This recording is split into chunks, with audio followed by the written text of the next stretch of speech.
Akala nila okay lang ako. Pero hindi. Hindi yun totoo. Kaya ko ngang bigyan ng halaga ang iba, pero itinuturing ko ang sarili kong walang kwenta. Kaya kong magbigay ng payo sa problema nila, pero yung ipinapayo ko sa kanila, hindi ko man lang magawa. Kaya ko silang paglaanan ng panahon, pero wala man lang akong oras para muling makabangon.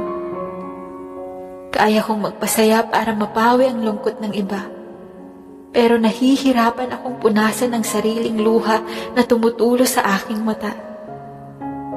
Kaya kong magmahal ng ibang tao kahit hindi ko kaano-ano, pero hindi ko man lang kayang mahalin ang sarili ko. Kaya kong maging masaya kapag humaharap sa inyo, pero kapag ako'y tumalikod na, parang gusto ko nang mawala sa ating mundo. Okay lang ako. Yan ang alam nyo. Pero ang totoo, gusto ko nang laslasin ang aking pulso o barilin ang aking ulo.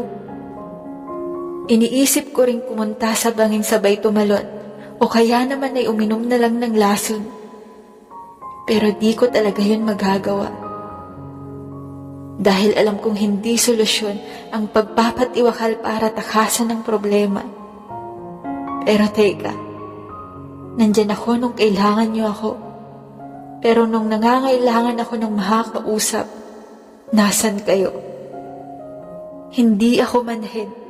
Nararamdaman ko rin ang lungkot at sakit. Nasasaktan din ako.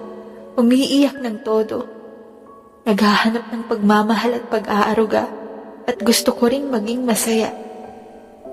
Pero paano ko naman yun mararanasan kung nakasentro ang buhay ko sa pagpapagaan ng inyong nararamdaman? Paano naman ako? Lagi na lang ba akong ganito? Nakakapagod magpanggap na okay lang ako. Nakakapagod magtago kung ano ang totoo. Nakakapagod magpasaya kahit hindi ka naman talaga masaya. Pero mas nakakapagod ang magtago sa likod ng maskara. Kaya balang araw, maghuhubad ako. Huhubarin ko lahat ng tumatakip sa huwad kong pagkatao. Magiging masaya rin ako, yung wala ng lungkot na itinatago. Hindi ko man ito kaya gawin sa ngayon, pero unti-unti kong kakayanin at muli akong babangon. Kaya ko pa rin iukit sa aking muka ang isang malaking ngiting pagmumulan ng panibagong pag-asa. Makikita nyo na lang bigla. Balang araw, hindi na ako magsusuot ng maskara.